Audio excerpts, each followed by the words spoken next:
Yo, what's up? Back on the channel.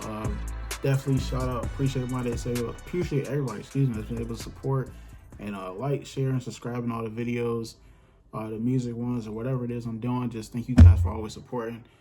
Just thank God really just for keeping me.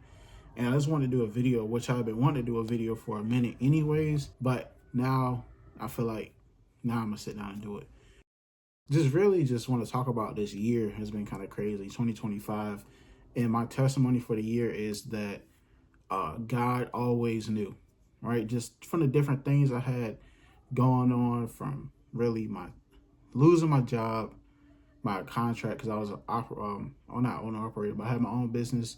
I was doing deliveries. I'm actually wearing one of my shirts now. So yeah, but still, like, doing that earlier this year, ended up losing that contract, walking away from it, and just different. That whole situation was just crazy. But then kind of just not having a job, working different, little jobs here and there. Did lawn work for a little bit. I did outdoor sales for a little bit. I was working for Cox, picking up equipment for a little bit. So like just a bunch of different things until God settled me at a new job now where I'm actually working for FedEx, which is cool. And I just think about, like, not that I'm praising a job or that I'm praising that, oh, now I'm making the money or whatever, but it's just like God knew, right?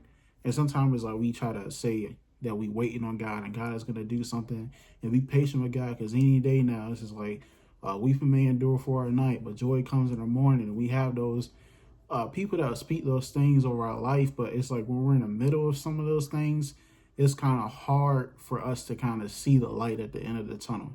Not so much because we don't believe that it's coming, but it's just like, not that we get tired of waiting, but it's almost in a sense of just like, I know God's going to do it. It's just like, man, if it could be done at this moment, I appreciate it. But I think part of it is too, that is just going through certain things.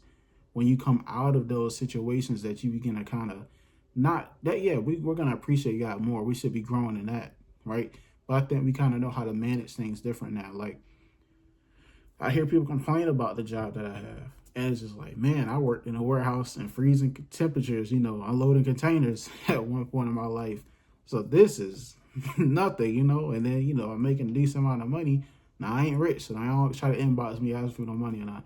But nah, just the fact that, I don't really have much to complain about because of my life experiences. And God will let me see enough experiences and lows in my life to kind of appreciate this part of my life now. I'm actually recording this video before we have our baby. Right now, the way it's looking, it might be any day now.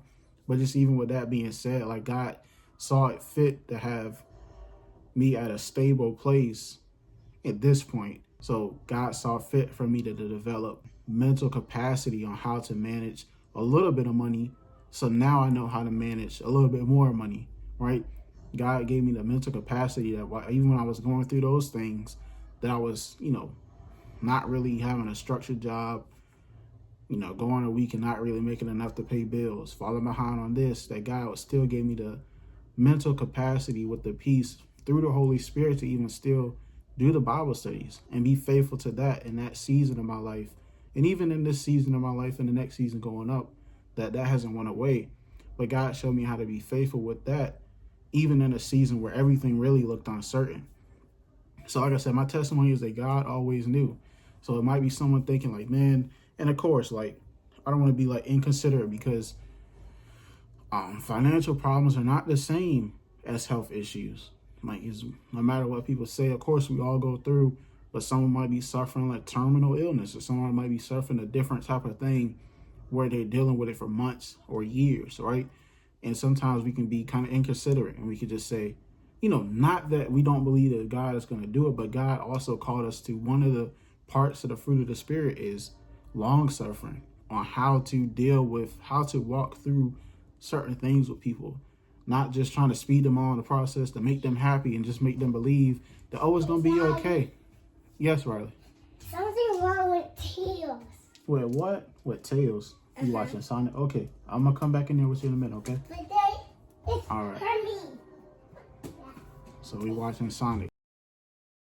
But yeah, just like we could be really I would say, kind of disingenuous with somebody trying to rush them along a process when God is working with them in that season, no matter what the outcome may be, is that it's things to be learned in that season, that we can learn to pray harder in those seasons, right? Unfortunately, sometimes it takes those situations to get us to pray more, but it could just be understanding God on a new level, that, hey, this sickness was given to me, or this, I lost my job, and God is showing me that even through this time, like, if someone pronounces you with a sickness and then everything could really change, but God has kept you alive during this time, no matter what doctors may have said, or God has kept you afloat in your finances for months when it didn't even look like you should be in the same house. It didn't like you should have been able to pay some things off in that time, but God saw fit for you to do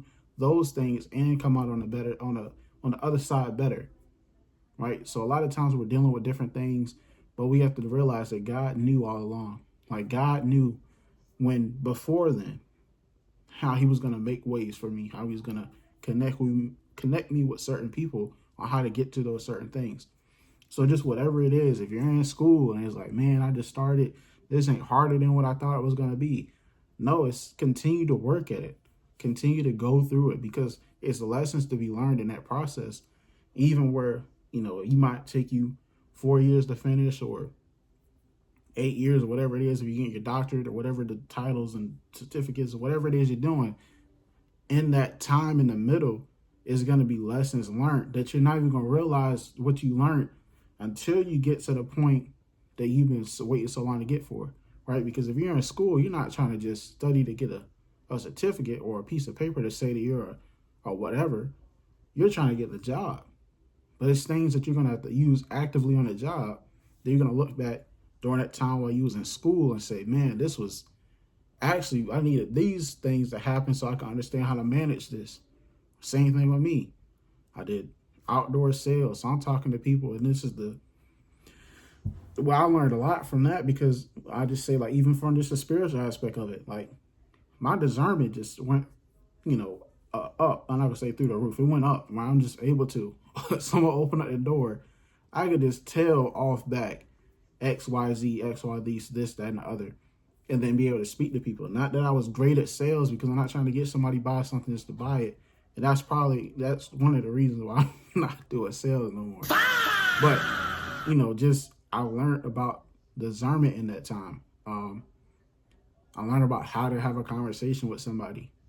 I learned about that people know when you're not being genuine. Like, when I first started doing it, they tell you, oh, when someone compliment them, oh, you got some nice shirt, and be like, that people do not care. They know you being disingenuous. So it's just like, you have to be real. Like, I'm just here because I'm trying to sell you something. And a lot of times people just be real with you about what it is they got going on. Even if you tell them that you can help them out, they'll still, whatever reason, they'll stick with what they got. But then also realize, if I could go every day and knock on, I wouldn't say, let's just say 30 doors, which I know it was more than 30, but if I can knock on 30 doors and talk to people about something that they probably don't need, excuse me, sorry.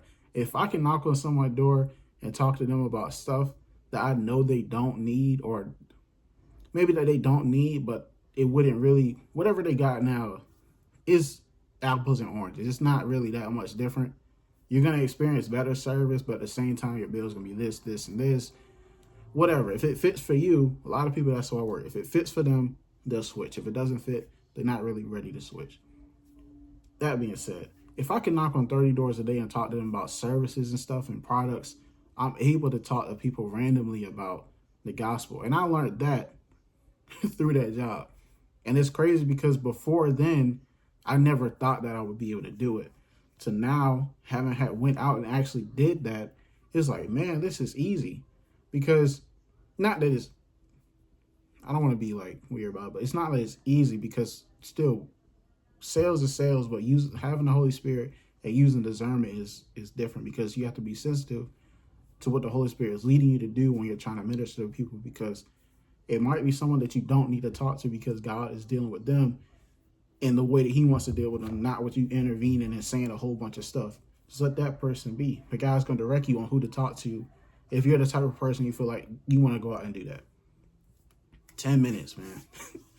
That's another thing, too. I'll be doing a podcast now, and I did not think I'd be under that long. But just rambling, I'm going to wrap it up. So, yeah, just I can really go out and spread the gospel. If I can go and talk to somebody about services, I can spread the gospel. In a season now where things don't bother me as much as they used to because of the things and the low points I had in my life, that I'm just content. And I think it's a verse, and I'm going to finish with this, is that Paul says, in everything I find myself to be content. Something along the lines. I don't have like the direct quote in front of me or whatever, the direct verse. But we have to find ourselves content and fine in every season, no matter what. Just like the best season in your life was well, the worst season in your life was well too. Because why? Because God was still with you. He kept your mind. He kept you along the path to get you out of that season to the next season. So thank you guys for supporting the channel.